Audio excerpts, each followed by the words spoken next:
Good morning, everybody, and welcome to the South East Perinatal Mental Health webinar. This is the last webinar of 2021, and I can't believe that it's a whole year since we sat here last Christmas. It's gone very quickly. So just to go through housekeeping for today. So as usual, please can you leave your lines on mute and turn off your cameras in order that the speakers can have the key focus until we get to questions and discussions. And obviously, please do turn on your cameras at that point. Please either raise your hand in order to ask a question and give feedback, or also share your comments and reflections in the chat box. We want there to be a lively discussion today, and also to let you know that we are recording the webinar, so it will be available on the website afterwards for those of you, for those people that were not able to join it this morning. So yes, if I can just remind everybody to keep their cameras off and on mute unless you are presenting. Thank you very much. So this morning's webinar is focusing on policy and practice. Can I have the next slide, please? We've got a packed agenda and some fantastic speakers again. We're going to have a slightly different order of things this morning. So normally those of you that attend regularly will know that we kickstart with a national update, but I'm actually going to do the national update at the end this morning. So we're going to start with a talk from Rock, who's going to talk to us about maternal suicide and the Embrace UK report. Then Sally Hogg is going to talk to us about new policy developments in parent and infant mental health. And then Matthew Black will be discussing the best beginnings and introducing the Baby Buddy version 2. So a really great lineup of speakers. And then we will close this morning with the update from both myself and Jenny. So if I could just remind people to switch their cameras off and keep themselves on mute if they're not presenting. Thank you very much. Okay, so without further ado, I'm going to hand over to Jenny at this point. Morning, everyone. I'm so sort of excited to hear these talks today. I think all of these presentations are just so pertinent to the work that you all do. And know that the webinars are recorded and go onto the Southeast website, and obviously all of you that have attended will get the link as well. So I would urge you to share these presentations far and wide, because I think fairly predictably this near to Christmas and with COVID ramping up, our attendance doesn't look as if it's going to hit the numbers that we normally get.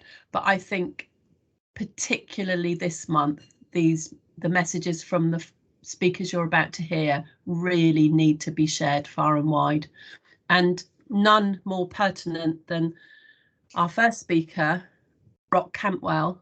It gives me absolute great pleasure to introduce you, Rock, and thank you so much for doing this for us. Rock was actually one of the co-authors of the mental health chapter in the Embrace report, so we're absolutely going to hear the findings from the horse's mouth, so to speak. Thank you so much again, Rock, and I'll hand over to you.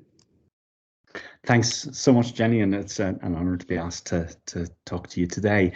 I'm just as an understanding of where I'm focusing on, because I'm recognising that the time is quite short today. I'm focusing on the suicides within the chapter. There is a separate portion of the chapter which focuses on substance misuse and on complex adversity, and my colleague Andrew Cairns was the lead author for that section of the chapter. So I'm going to talk to you about suicide, but I'm more than happy to answer questions on the whole chapter and on all of the findings after this. So if we could move on to the next, please. And this is just an overview of where suicide is in terms and where mental health deaths are in terms of the most recent inquiry. As you'll probably be aware, these inquiries come out every year now from Embrace, but they focus on particular major topics every 3 years. So every 3 years, there's a focus on psychiatric deaths. And you can see here that in the last triennium, there were 120 psychiatric deaths broken down into the two groups I mentioned, suicide and substance misuse. And there are a small number of other deaths that are also counted in the chapter, but don't, sorry, that are discussed in the chapter, but aren't counted as psychiatric deaths. And they would include, for instance, deaths by homicide as well, where there are important mental health lessons to be learned. So what you can see from this slide is that mental illness still is one of the leading causes of maternal death, and it's the leading cause now between 6 weeks and 1 year after pregnancy, and it comprises about a third of all deaths during that time. And we really haven't seen any major decrease or change in the rate of psychiatric deaths in the inquiry over quite a number of inquiries really now. Next slide, please. I'm not putting up all of the socio-demographic data from the chapter, but I just wanted to pick out one thing, and it's a small a figure, but an incredibly important one, and that's the number of women who died by suicide who were aged under 20 in this triennium. And it's very difficult to interpret this at this stage, whether this is a trend that will continue in future triennia, whether this is a real change, because the numbers in absolute terms are small. But it may well be drawing attention to the fact of the increased vulnerability that teenage mothers are under, and that may be linked in some way to the particular additional stresses and pressures that we've seen over the last couple of years. But I think it's too early for us to be able to say anything with certainty about that, but it's certainly something we should be watching for very carefully. And the next slide, please. We have the same messages, so I'm going to tell you about all the new messages, but I'm going to mention some of the old ones as well. And one of the things that has been consistent throughout the inquiry since it first looked at psychiatric deaths as a separate entity back in the 1990s is the mode of death. And as you'll probably be aware, women who died by suicide in the inquiry are more likely to die by violent means than they are at any other time in their lives, and not only compared to women at other times in their lives, but they're actually more likely to die by violent methods compared to men who kill themselves as well. So there's something very distinctive, very different about mental ill health in the perinatal period, and that's reflected in this pretty stark finding throughout the inquiries. So 4 out of 5 deaths were by violent means, and as I said, that's been consistent throughout the inquiries. And the next slide, please. So we did look at underlying diagnosis as well in this triennium, and we have done in several of the other triennias as well. We had enough information for 47 of the women who were reported to the inquiry out of the 62 to make a diagnosis. It may come as a bit of a surprise perhaps to people when you understand that we look at case notes in detail for all of the women who were reported to the inquiry. But in most cases, we don't have access to psychiatric case notes because they're simply not returned to the inquiry. And that's a recurrent problem for the inquiry. So most of the time we're reliant on primary care notes, on maternity notes, and obviously there may well be copies of letters or assessments from mental health services that appear in those other records. But it's a real problem for the inquiry and a real shame that we don't get to see very often the original psychiatric records. There are a whole load of reasons perhaps for that, but what it means that when it comes to looking at diagnoses, for instance, we're always a little bit one step removed in terms of being able to be clear about what might have been going on in the time leading up to the woman's death. But you can see here again a fairly consistent finding that depressive disorder, in particular recurrent depressive disorder, is the commonest attributable diagnosis for the women at the time of their deaths, and that we can ascertain from reading their records. But what's also, I think, a really striking finding is the second line there, which is that 85% of the women in the inquiry where we could make a diagnosis had prior treatment for mental ill health in either primary or secondary care. So many of these women were known at some level with some mental health difficulty. Next one, please. So we also looked in this inquiry at highest level of care, which again we hadn't done in the last couple of inquiries, but we had done prior to that again. And of course, the landscape of provision of care has really changed in the course of the last 10 years or so. And you can see around that 8% of the women were, now this is a hierarchical list, so it means that, for instance, when you look at if we see 8% of women had received MBU care in this episode of illness, you can see 2 down from that, 5% of women had community or day perinatal mental health specialist team care. Now that number might be higher because it would be subsumed if women had then gone on to an MBU care, they would be included in that top bar rather than in the 3rd bar down. But nonetheless, it's a relatively small percentage of women who died by suicide who appear to have had engagement with specialist perinatal mental health teams. And you can see the majority of women were cared for by their GP or their maternity, and generally their maternity professional or their health visitor. And the other bit I want to pick out for you, though, is the women whose highest level of care was engagement with generic crisis liaison or home treatment teams. And you can see that's a significant proportion. 16% of the women had engagement solely with those teams. And there are other significant lessons to learn, we know, from women who have engagement with those particular services. And I'll come back and mention that again. Next slide, please. So coming on to the lessons themselves, these are some are old, some are new, and I'm just going to run through these fairly smartly for you over the next few minutes. So next slide, please. Communication is a really old lesson. It's always there, and it almost always forms some part of the story where things have not gone right. But 2 bits of communication that I would pick out from the most recent inquiry.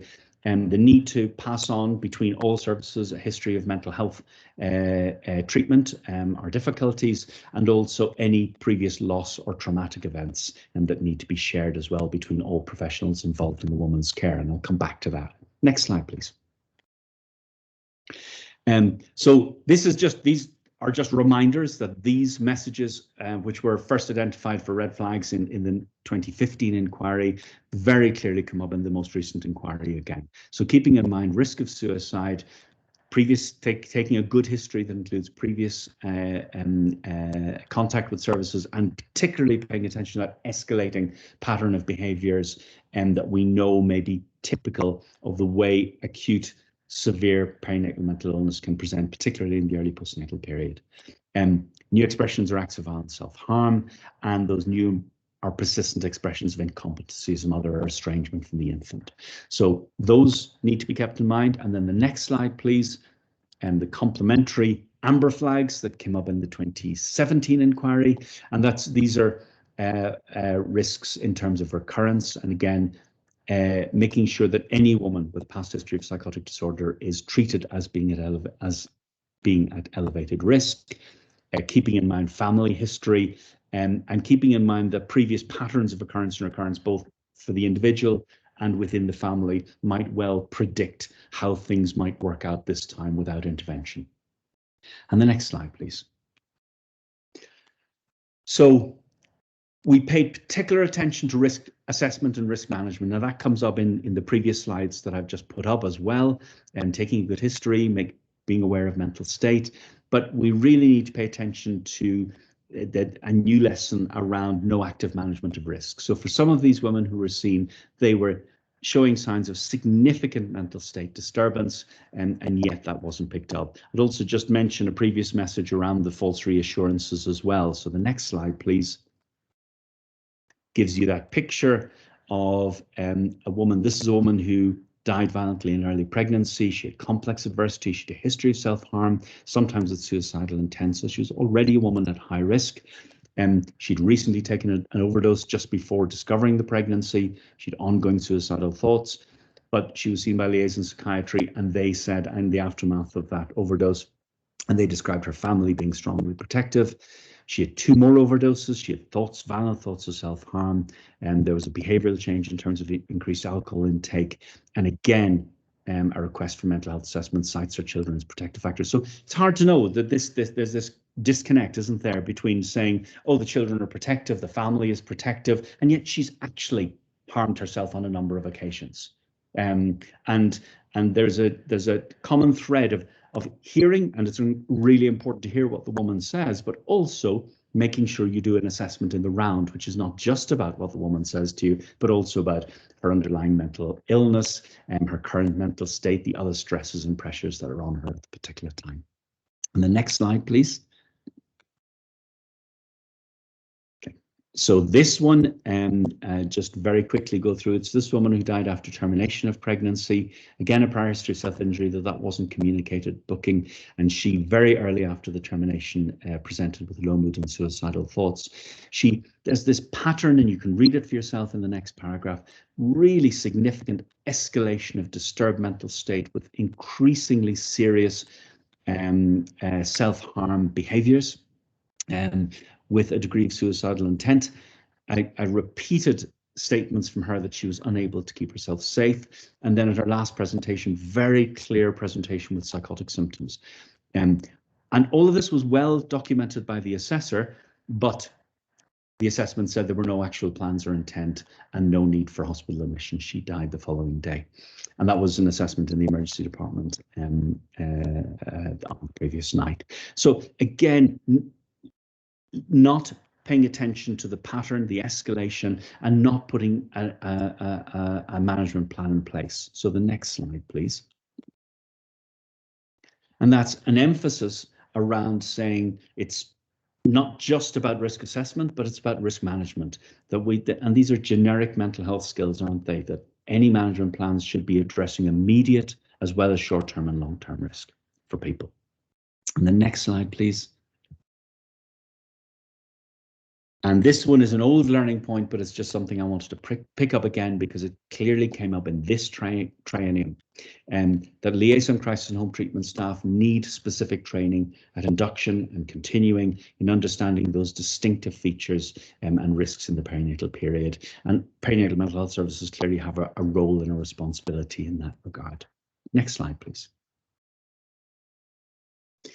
So specialist services, we see more engagement with specialist services. There are more on the ground, but I'm going to pick out two messages. The other two are older messages about restrictive referral criteria and pathways into specialist care, which I think are important messages newly arising.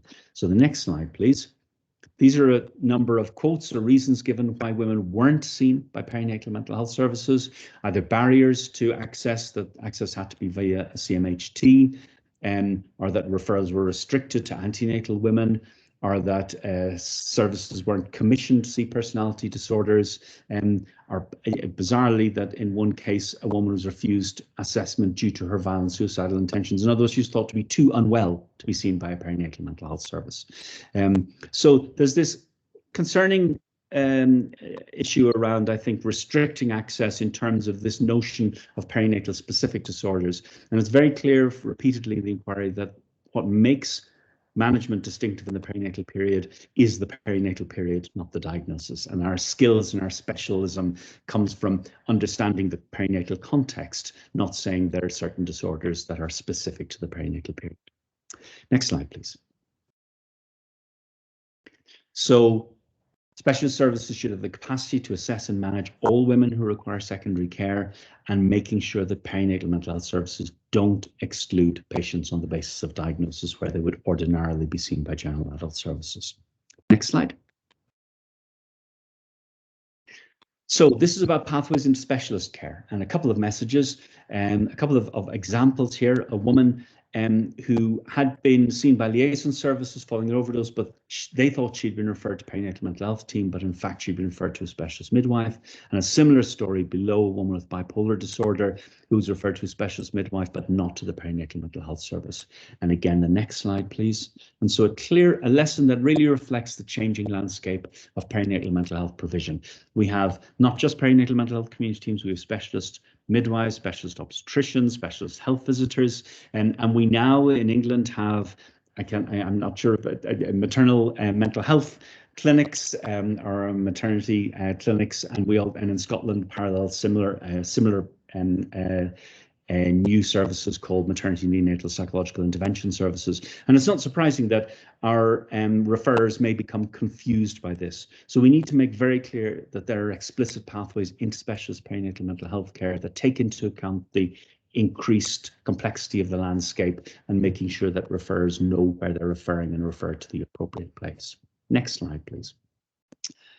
This is just one slide showing timing of suicide, but what I want to pick out here is loss. So loss has been an important message throughout the inquiries, but striking on this occasion. The hash bars are the proportion of women who had experienced loss who subsequently died by suicide. We can't make a causative link there, but we can very much say that women who've experienced loss should have a close eye kept on them and their needs kept in mind. And this is lost, can be lost by neonatal death or pregnancy loss, but it may also be lost by children being removed into care. Next slide, please. So that's just a message, which is an old message again about the increased vulnerability. Next slide, please. Engagement with relatives. This has been an old message again. The first two messages there are not new ones, but the third one is something that we picked up in terms of making sure that relatives shouldn't manage risk at an inappropriate level. And so the next slide is a new recommendation, or new learning point, which says we really need to recognise the importance of relatives' contribution, but they should not be given responsibility beyond their capabilities or be expected to act as a substitute for an effective mental health response. Next slide, please. Prescribing issues, I'll just say a couple of words here. So this is a woman who died. She was treated by antidepressants. She was treated with antidepressants in primary care. She decided to stop the medication on discovering the pregnancy, and she stayed well throughout pregnancy. But nobody looked at the possibility of whether she should be restarted on her medication again in the postnatal period when we all recognize there's increased risk.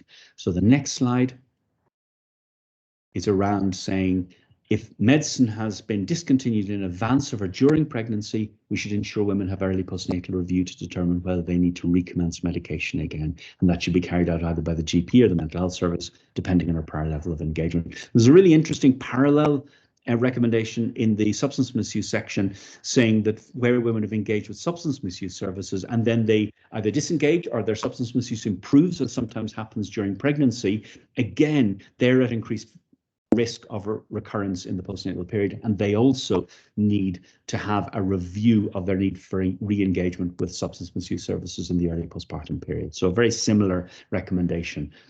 Next slide, please. Last recommendation, new one I'm going to mention, is about expecting good recovery. So there have been previous messages on failure of active management, and particularly the morbidity inquiry in 2017. And on this occasion, there were examples of women who had partial recovery. They were discharged while still unwell, but they were expected to resume those really significant demands of new motherhood. We should all have high expectations of recovery, full recovery for the women that we see, and we should be really wary of accepting partial treatment and returning women to a sort of previous stressful environment without adequate support. And the last slide, please, to finish up on. And this is to say there are these two core messages, really. So there's a core message around the distinctiveness and need for thorough risk assessment and management for the particular perinatal need. But at the same time, there's a recognition that a lot of the work we do is about basic good mental health skills of assessment. And we need to keep both of those twin messages in mind when we're thinking about risks to women in this time. And we need to keep in mind, I would pick out those particular messages around the expansion of specialist services, which may bring its own challenge, and thinking about those pathways into care as well, and that we're not actually muddying the waters in our rush to develop increasing specialist roles. Thank you very much.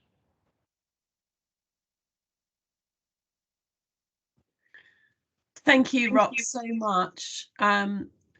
It's always quite a sobering thing to read or to hear presentations from the findings of the Embrace report, and none more so than at the moment when we know that maybe things aren't functioning in a normal way, and we're all concerned about the potential for people to slip through the net.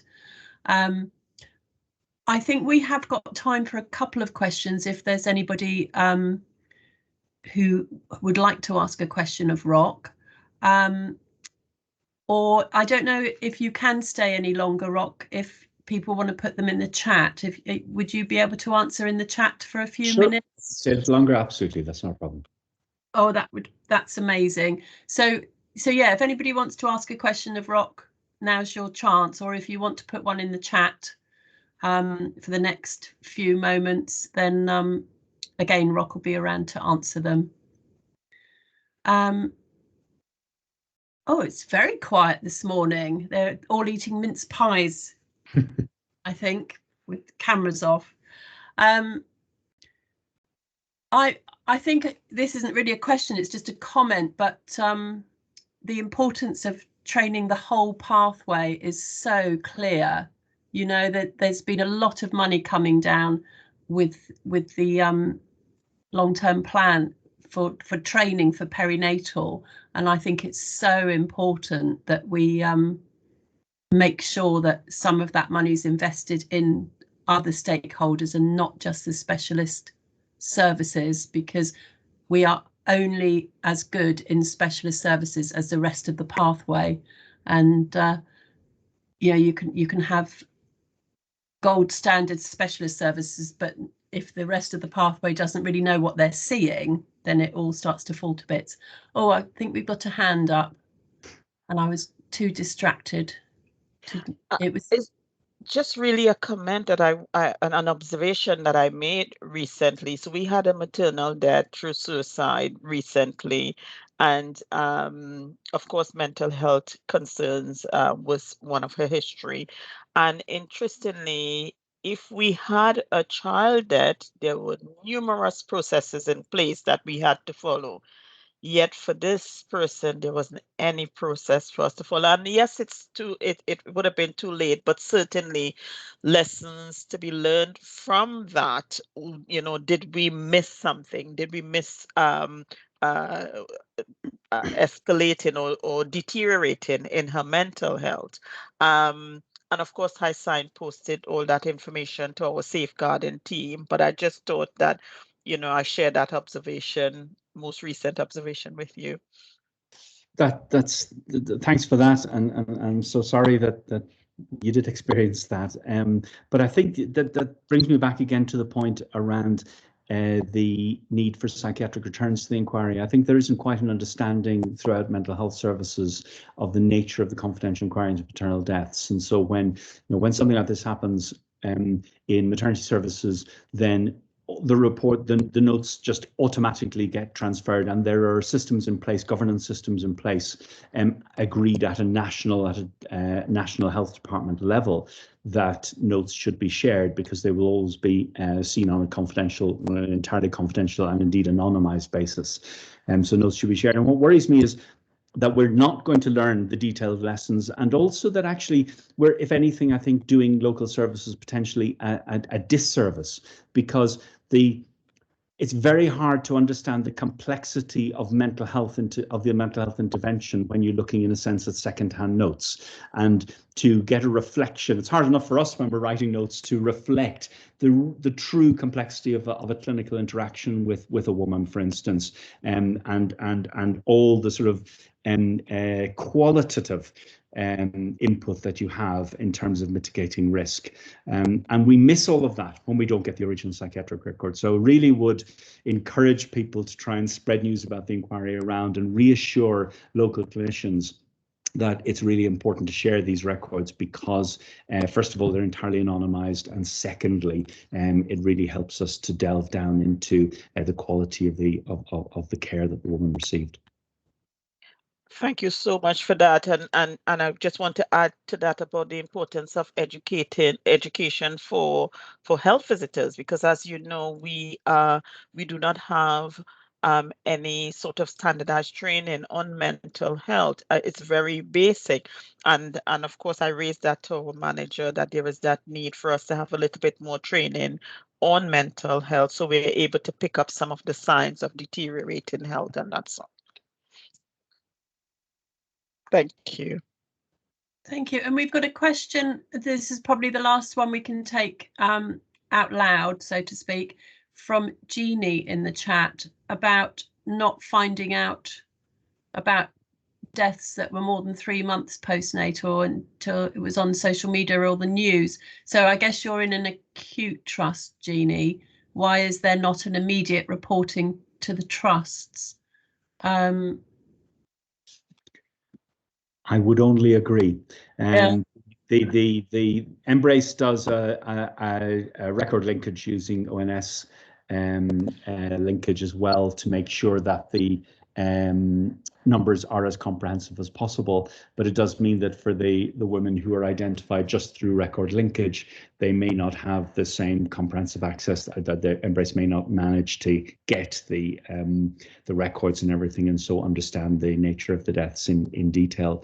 And I fully agree. We need better systems in place to make sure these deaths are notified.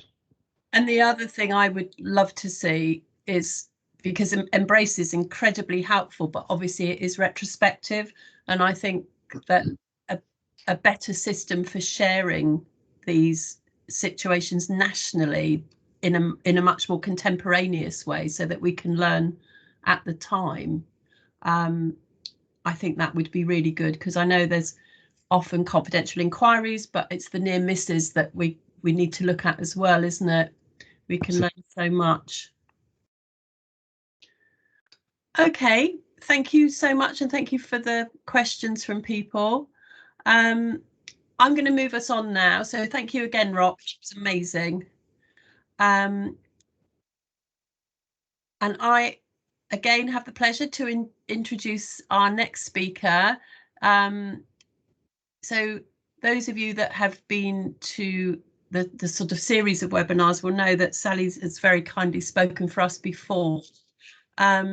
One of the reasons that I asked her to come back, and she very kindly agreed, is that we did hear of some potential new developments in the spending review, but couldn't really find out any detail. So poor Sally is in the situation of seeing if you can put any meat on the bones for us, Sally, about what's been going on behind the scenes. So thank you so much for doing this for us, and I'll hand over to you.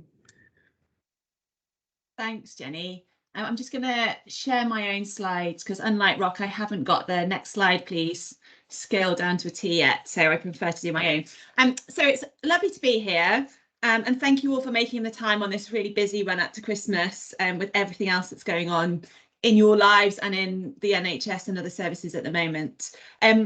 I am Sally Hogg, and I'm from the Parent Infant Foundation. So we are a small national charity. I hope you've heard of us, and we support the development and growth of parent infant teams, and I'll talk a little bit about what they are in a moment.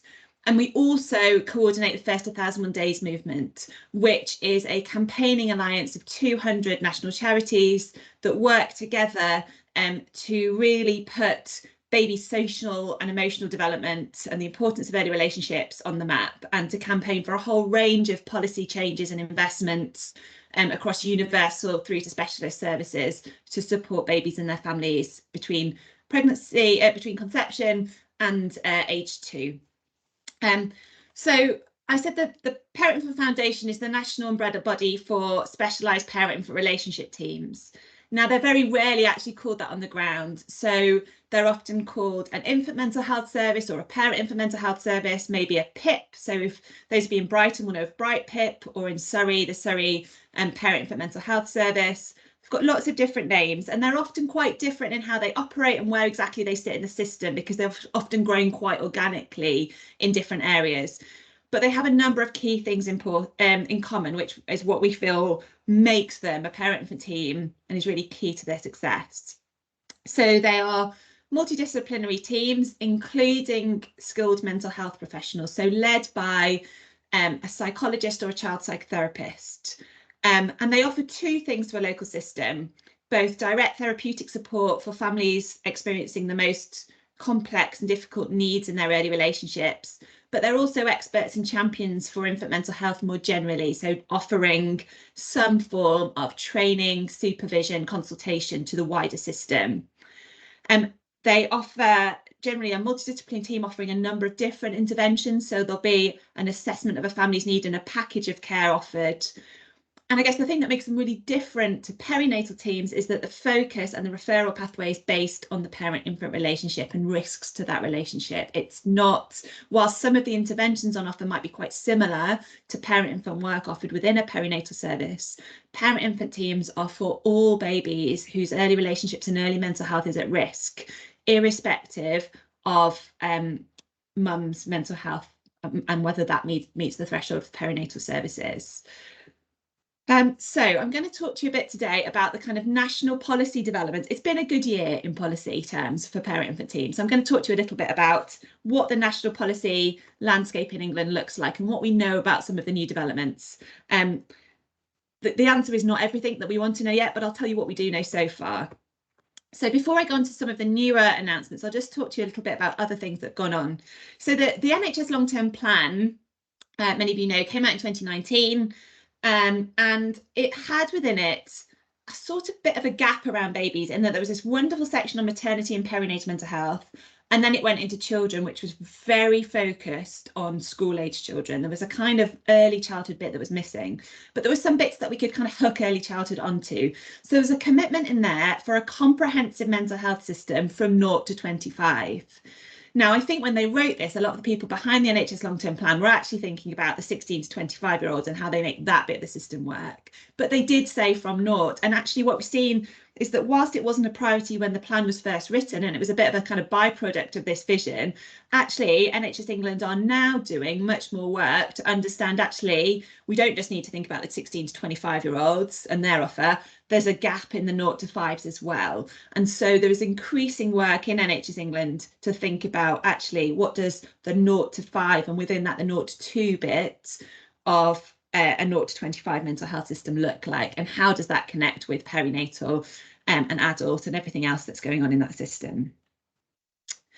A key development this year as well was the new Royal College of Psychiatrists guidance, which for the first time talked about the need for multidisciplinary parent-infant mental health services as part of the whole system around perinatal mental health. So we're increasingly seeing a recognition of parent-infant work and its value within the system.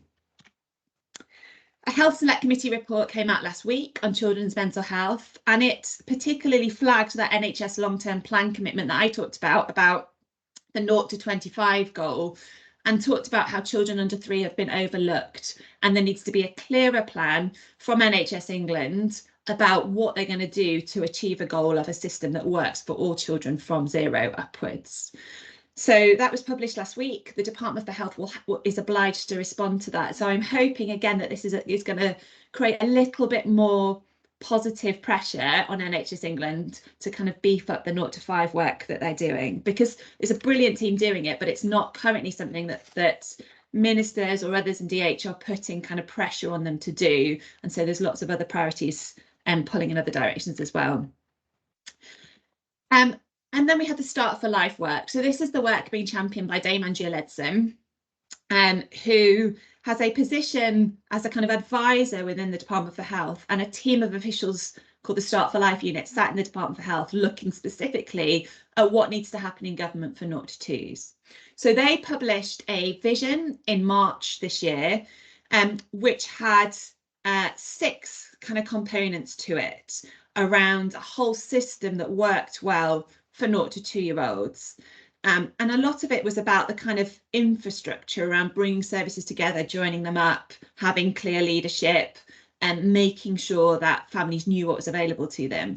It didn't really go into detail about specifics of what services should be part of that, but it did say there were kind of 4 broad themes: midwifery, health visiting, breastfeeding, and mental health, by which they talked about parent and infant mental health. So again, there's this kind of clear marker that both parent and infant mental health need to be part of our healthcare systems for 0 to 2s. And then came the spending review, and this kind of fantastic moment where the Chancellor stood up on the floor of the House of Commons and said, the first 1,001 days of a child's life are really important, and we are putting 300 million behind the Start for Life offer for families. That was kind of all that was there to start with. And then we had to do some digging in various spending review documents and press releases and other things to work out what that 300 million actually looked like. Just to say, some of you may have heard a figure of 500 million.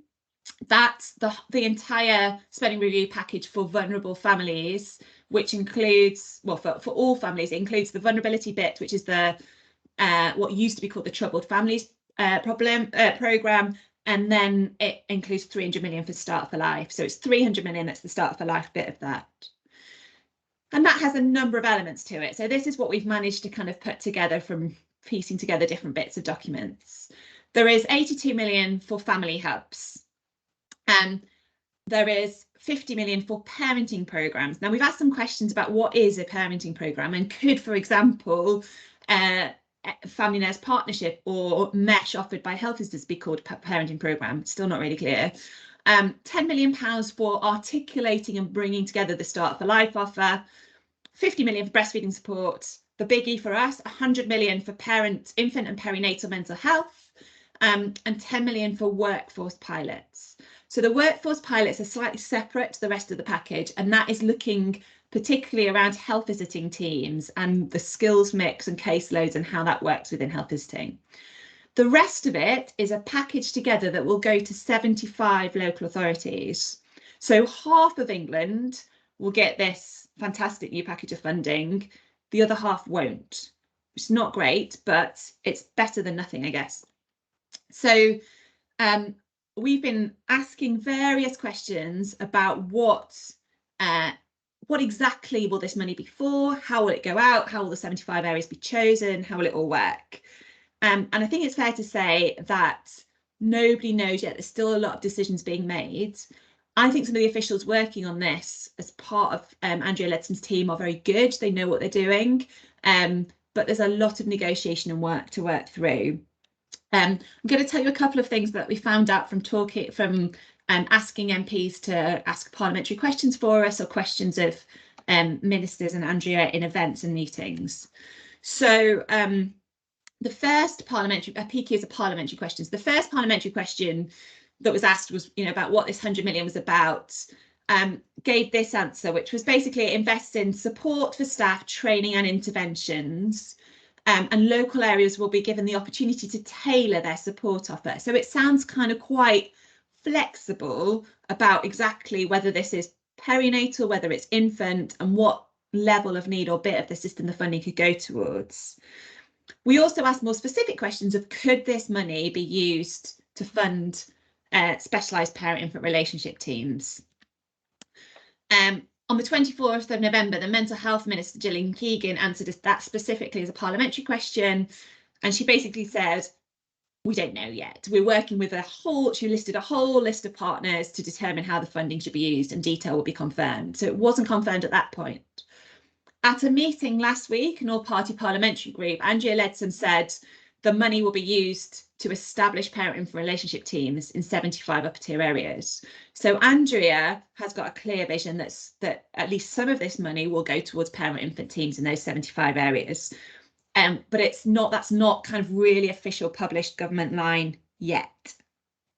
The other stuff that we know about what's going on around this money is that it will all be pulled together. So all those different elements I talked about, family hubs, parent-infant relationship support, breastfeeding, etc., will be given to local authorities together, and they'll be expected to do the whole lot. So it's not like 75 local authorities will be chosen to do family hubs, and there'll be a different process whereby 75 choose to get the breastfeeding money.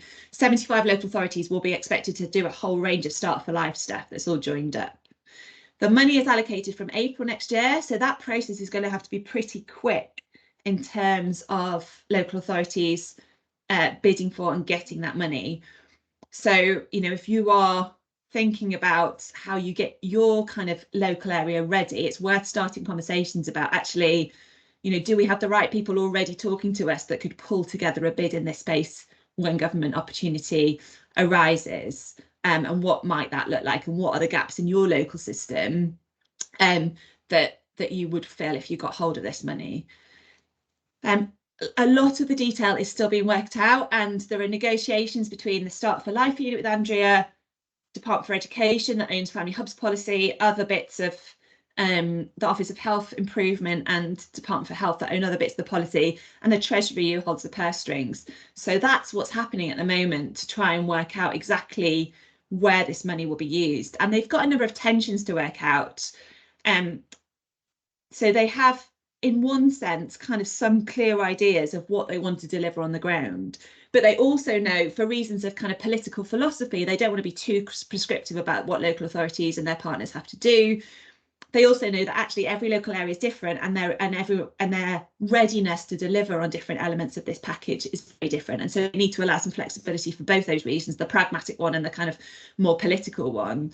So there's a sort of tension there that they're working through, exactly what do they specify and what don't they. The sort of feasibility versus ambition. So do you go for an area that's kind of a little bit more ready, so they're more likely to get stuff going in 3 years?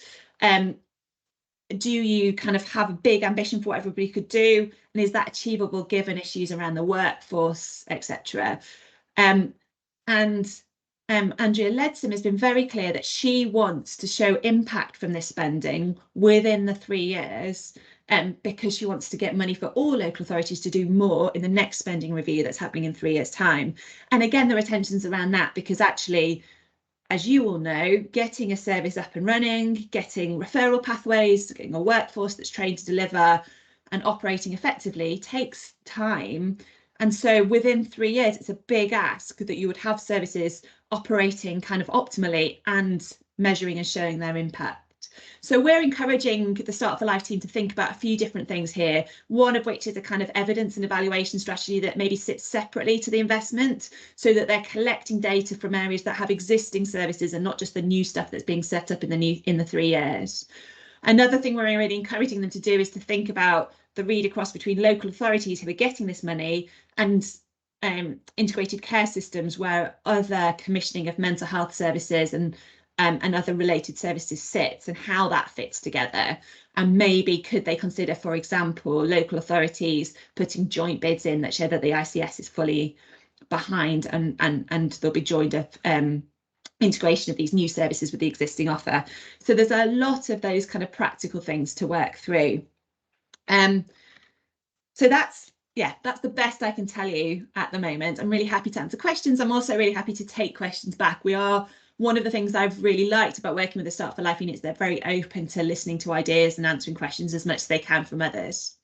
I also just wanted to flag before I go, this is more for you to look at on the slide pack when you get it later. On the Parent Infant Foundation website, we have a huge range of resources that might be useful to you. We've got a toolkit for anybody who wants to set up or think about the kind of work operations of a parent infant team. We've got a few nice video assets, which if you're presenting and talking about why infant mental health matters, they might be helpful. And we've got a range of kind of infographics and evidence briefs on there as well. So you can look at that in your own time afterwards. So I'll stop presenting now, and if you've got any questions, I'm really happy to answer them, or for you to drop me an email at another time as well.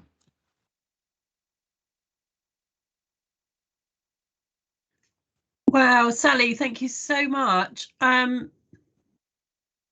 sort of, my head's going in a bit of a spin, because there's a lot to take in, and it's trying to work out, you know, what's our role in this? How can we make this work? How can we help people to sort of pull it all together, because it's so complex. And I guess there's a big part of me that would like CAM services to own it, but it doesn't feel like it's going that way necessarily. Is that right to say, that it's, if it's coming down by the local authorities? I mean, yeah, it seems that way. I guess it depends on the kind of level of integration between the local authority and health around CAMs. I mean, Surrey already has fantastic integration between the local authority and the CCG on CAMs, or the CCGs, or the ICS as it now is on CAMs. You know, there was a joint commissioning package through which the parent infant team came. So you'd be hopeful that where that sort of infrastructure exists, even if government isn't being particularly helpful in joining stuff up, on the ground it can. But where there isn't necessarily that maturity of partnership, I think it's much more difficult. And I really worry, therefore, in that some local authorities will run with something that they vaguely badge as being infant and parent mental health, but actually is a little bit more in the kind of warm, fuzzy space, and not really getting into supporting the families who really most need actual mental health led interventions. Yeah. And I guess, as like when we were setting up specialist services in the beginning for the areas that didn't have anything. It's about developing the whole pathway, isn't it? Not just that one end of it. So there'll be a lot of work there, and the crossover is immense, isn't it, with perinatal mental health? There's a lot of shared things. Yeah, I mean, there may be a really great opportunity here to start that conversation locally about, or revisit the conversation you've had before about mapping your local perinatal and infant mental health pathways to really understand kind of what's strong and where are the gaps, and therefore what might be helpful to do with this funding. And that could happen ahead of any more detail from government, because it's probably quite a useful exercise anyway, and then would put a local area in a position ready to put a good bid into government for this money, but also to think about, well, what else could be done to plug that? Because actually the NHS long-term plan has a huge amount of children's mental health money attached to it, but because NHS England haven't been flagging that 0 to 5 should be part of what the system is doing around the NHS long-term plan, that money isn't being spent in that space. But there's an argument that it definitely should be, or that consideration should happen. So I think once you've got that kind of shared understanding of what the gaps are, you can then think about different ways, different pots of money that may be helpful in plugging some of those.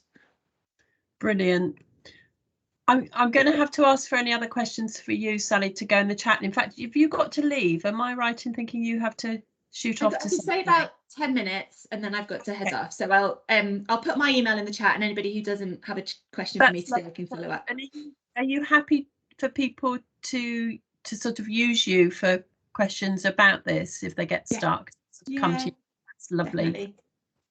Thank you again. That was amazing, and it's for me it's sort of, I'm having more questions than answers, but I think that's a good place to start. Thanks, Jenny. Thank you. Okay, if we can go back to our slide pack, I'm going to quickly introduce our next presenter because we've gone a little bit over. So I want to give Matthew from Best Beginnings the best opportunity to show us the lovely new version of Baby Buddy. So we're into the sort of practice bit of our policy and practice theme for today, and I'm sure you'll all be aware of Baby Buddy and what an amazing and useful tool it's been. But we now have a new version, so I'm really interested to see this. I haven't really looked at it yet. And over to you, Matthew, and let's find out all about Baby Buddy 2. That's great. Thanks, Jenny. And yeah, very much moving on to kind of practical things. Would it be all right if I share my screen as well? Just because I'm going to jump over and actually give you a little bit of a live demo so that everyone can kind of get to see what the app looks like and how it might be useful in your work around perinatal mental health. I don't know if me sharing will. Yeah, I think that's okay. I'm going to pass that one to Yvette, who knows about that sort of thing. Hopefully that's absolutely fine, Matthew. Do you want me to share your slides until that point, or would you like to share all your slides? Which would you prefer? I can do all my slides if that's all right. Yeah. Yeah, no worries. I'll let you take over. Okay. So yeah, thanks very much, and thanks very much to Sally and Rock. Those are two really great presentations. As Jenny said, I'm here to talk about a new version of Baby Buddy, which has just launched at the end of November, and hopefully many of you have heard of Baby Buddy in the past, whether you're from a midwifery, health visiting, GP background, whoever's on the other end of this call. Baby Buddy has been around for 7 years since its first iteration that came out in 2014. And in the last 2 years, we've been developing a new version of it, which is a real step change in what it can offer parents and parents-to-be in the period from conception through to baby's first birthday. But quickly, if you don't know about who we are, a quick introduction to Best Beginnings, which is the charity that I work for. We are, like Parent Infant Foundation, we are a small national charity that is working in that kind of wonderful window of opportunity from conception through to the 5th birthday, really, where we know that the foundations for healthy, thriving life are laid. Our work is really focused around providing expert support, practical help to parents and co-parents and caregivers in the aim of giving them the knowledge and confidence to take good care of themselves and support themselves in building a healthy, happy life for themselves and their children. Our work is designed to support all families, but we have an unwavering commitment on reducing inequalities. So a real lens for our work is guided by Michael Marmot's review from 2010 and then 2020 again, and his coining of the phrase proportionate universalism, where we create resources that work for all but have a particular focus on reaching families that are at greater risk of poorer health outcomes later in life. So, and those inequalities and outcomes have obviously been touched on in Rock's presentation, but there's a wide range of preventable health outcomes that can be that are preventable, and so our work directly with families and supporting healthcare professionals in their contact points with families to enhance those and make the most out of every contact point are really framed around trying to support the reduction in these inequalities that we see in outcomes. So Best Beginnings over the years has been creating all sorts of resources, from film to e-learnings. Babybuddy, as I said, originally came out in 2014, and all of the content that we've been creating over the years, building up kind of 350 odd films that are now within the app, 600, 700 frequently asked questions and things like that that go in the app that cover everything from conception to the first birthday, are all digital now. And that includes our Out of the Blue film series that we made as part of the Heads Together partnership in 2017, which included 80 films with real parents, real healthcare professionals talking about experiences of perinatal mental health, and having open discussions and signposting to services that you should be reaching out to access at any stage of your perinatal journey around mental health.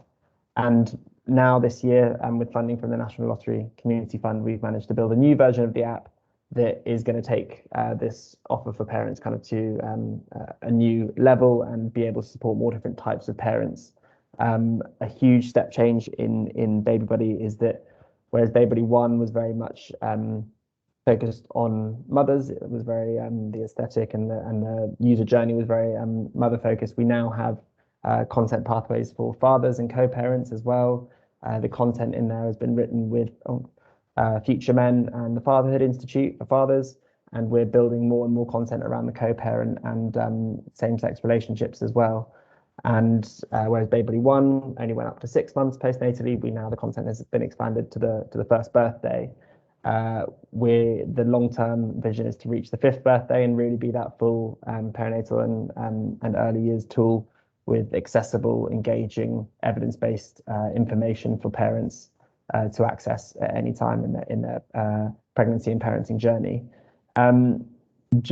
Whilst we've been building a new version of Babybuddy with lots of families, healthcare professionals across the UK, and going through working with 10,000 actual testers of the app in the last 8 months, we went through this, well, we are going through this pandemic and living with the challenges that lockdown has posed. And we were working as well in the last 2 years with the Parent Infant Foundation and Home Start on our Babies in Lockdown report, and learning a lot at a time when we were creating this vital resource that is there to support parents at all times.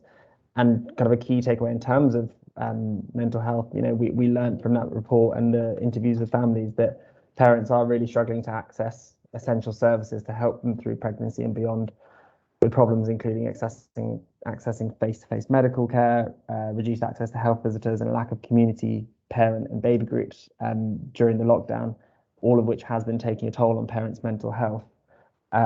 So we really hope that the new version of Babybuddy is kind of arriving at, albeit possibly a little bit too late, but at a really crucial time when information and an evidence-based resource needs to be in the hands of parents when they aren't in direct contact with their healthcare professionals.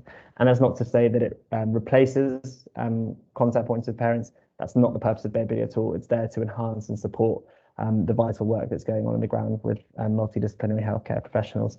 So I'm just going to play a quick video that promo film of Baby. Not sure actually if this will play audio, so I'll just quickly unshare and share again so that it does. Hopefully this should work.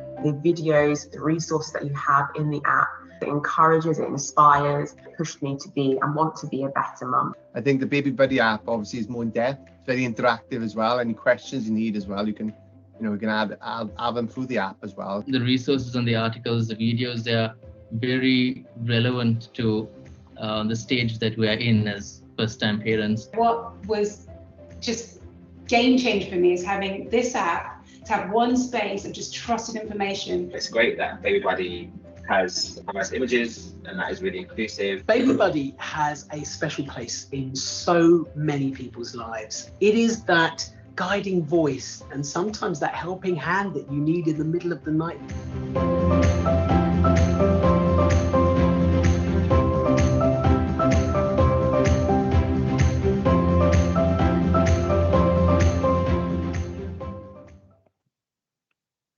So the app is now available free. It's a free app, advert free, no costs at all throughout the user journey, and it's freely available across the whole country. You can encourage parents that you work with to download it, but I would also encourage you to download it as a healthcare professional. You don't need to build a family once you're in the app. As a healthcare professional, it can automatically set you up with a family so that you can explore all the content that's in there. On its impact, we've built this app off the back of, as I said, 7 years of using Baby Buddy 1 out in the real world, and in that time, over 350,000 parents have used the app. We knew from very early on that we needed to create a resource that supported not just mums, but more specifically fathers and co-parents. We know that the prevalence of fathers' depression and anxiety in the perinatal period is becoming more and more evident, and their children face an increased risk of adverse emotional and behavioural outcomes as well, independent of maternal mental health.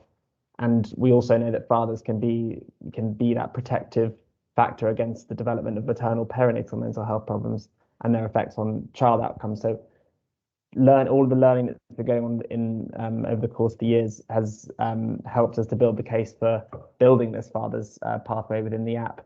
And so our ambition is for in the next year for actually 25% of our user base to be fathers, as well as and other non-birthing parents, as well as mums. The app itself is not just evidence off the back of user reported feedback, but also independent academic evaluations that have told us that Baby Buddy is supporting parental self-efficacy, increasing breastfeeding rates, and increasing mother-infant bonding. And we hope that the new version of the app is going to really build on that impact that it's already demonstrated by reaching more and more people. I spoke earlier about the ambition of Baby Buddy to be a resource for everybody, but having a particular reach and impact in community groups that are at greater risk of poor outcomes in terms of those inequalities we spoke about earlier. And we have seen that working with Baby Buddy when compared to the national distribution of mums in these indicator groups on the left. We can see a greater distribution of those groups in Baby Buddy. So 6.8% of Baby Buddy's users are mums under 19, whereas mums under 19 are just 3.2% of the birth mums, according to ONS data. We see that in Black, Asian and minority ethnic communities as well. overrepresentation of babies' use, and also those not in education, employment, training, and even those speaking English as a second language, despite the app being in English. And that is largely down to its accessibility, lots of use of film, diverse imagery throughout the app, and a glossary which defines every single clinical word that you might come across within the app. So it's really that kind of educational tool in navigating the healthcare system in maternity and early years. And so we're building user-reported feedback as well. We know that it's supporting parents to look after their own mental health, to feel closer to their baby, that bonding and attachment, and crucially helping them to get more out of those contact points with healthcare professionals so that you go to an appointment more informed, with greater agency, and empowered to look after your own health and well-being, and therefore your child's as well. Those are some of the this is what I want to get to. I want to show you what the app looks like and hopefully encourage you to go and have a play with it after this session, download it, and encourage the families that you work with to download it. And I want to point out some of the content that sits within the new app that is particularly relevant for your work in perinatal mental health. So this is what Baby Buddy looks like. This is your home screen. Every single day, a user is getting a bite-sized piece of information from conception up to the first birthday. You can click and read through what you're receiving each day, click forward, see what's upcoming, and likewise go back. You can manage multiple children within the app. So I'm currently looking at a baby due in early January, but I can switch between postnatal children as well. I've got, for example, Sam here, who's a week old, and Alex, who's 5 months old, so not entirely feasible, but just good for demonstrating the different types of content that we've got in the app. And what I wanted to point out to you, these sections down at the bottom that help you navigate the app. You've got your Baby Buddy in the bottom corner that you can customize to look however you like. You can ask Baby Buddy any kind of question. You can also navigate all of the content in a structured way through this Discover section. And I wanted to point out some content around mental health in the app that hopefully you could go away and have a look at and think about if any of the films would be helpful with the families that you're working with. So it's all broken down into different structures. I'm on the postnatal side, so I'm seeing things that are to do with feelings after birth, lots and lots of films, and also articles and questions that you can read through. Coping, support and treatment. We've got healthcare professionals speaking about conditions as well as management techniques and where to go to find extra support. So I'd really encourage you to download, have a look at some of the films and think about how you might be able to use them in your work.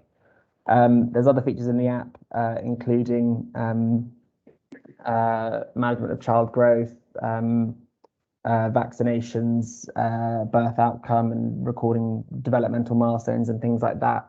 But I will leave you to explore it in your own time rather than taking up too much of what we've got left now. I'll return to my slides and kind of summarize what hopefully you can take away from this, because Baby Buddy is out there in the world. We need families to learn about it. We know that healthcare professionals are the key motivator in encouraging families to download Baby Buddy. 45% of users hear about Baby Buddy through their midwifery team. If you're a midwife on this call, congratulations and keep going. If you're a health visitor, GP, if you work in a grassroots community organisation, whoever's on the end of this call, do think about what you can do to help families to learn about the resource. And one way is possibly by asking us for free promotional materials. So we've got leaflets, posters, banners, which you can request from us and we will get sent out to you. You let us know how many you need, and we're going to try and get those orders placed before the end of the year. You can scan this code here, or I'll put the link to this form in the chat afterwards so that you can click through to it. But we're trying to support you and your roles to be able to most easily promote it through your work. And just a final word on where Baby Buddy's going. I mentioned going up to the 5th birthday, but also we are working on integrating with national data on maternity records and child health records. All of the information and guidance that we already provide through the app is kind of the backbone of what Babybuddy has to offer, but we're trying to work to support the implementation of Better Births and Healthy Child Programme, and a big part of that, especially off the back of the Ledson Review, is digitisation of records, and that is a space that Babybuddy will be moving into in the coming months. In terms of content development, we work with a wide range of partners who have kind of convened on this early years digital partnership that we've set up. And the idea is all about sharing of resources, sharing content that we're all creating and working on in the early years space. And the ambition is that together we can work on evolving Babybuddy and supporting people, supporting families through conception all the way to the 5th birthday. And that is it from me. So please do let me know if you want support in promoting Babybuddy in your work, support in understanding how to better use it and how to maybe train colleagues in using Babybuddy, and understanding more about the content within the app, then I'd invite you to reach out to me or anyone at the Best Beginnings team. That's amazing, Matthew. Thank you. I've always loved Babybuddy and tried to promote it far and wide, but it's really ramped up now, hasn't it, with version 2? There's so much lovely stuff in there, so brilliant.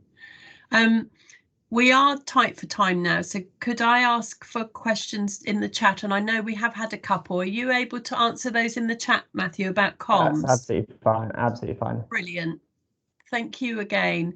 So we're now, as we said at the beginning, we're going to flip now and go back to the national update, which we normally start with, just to mess with everyone's heads just before Christmas. So I'm going to do a very, very, very brief run through some of the latest resources that have come out. So if I can have the next slide, please. Probably one of the most significant ones that's come out in December is the IAPT Perinatal Competency Framework, which we've been waiting for some time. And I know the national team are going to pick this up and do some work on it for everybody. So the link's there when you get the slides. Next slide, please. We also have a frequently asked questions document now around the partners' ambition for perinatal specialist teams under the long-term plan. And again, the link's going to be there when you get the slides, so I won't labour that one either. Next slide, please.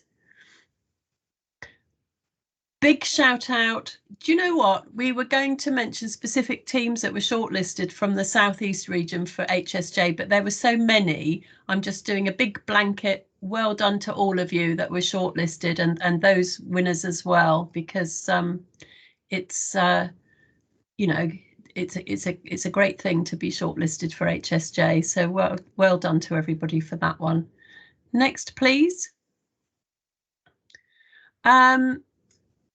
I think it's really important to keep a thread going through all of our webinars about leadership, because none of this work is possible without decent leadership.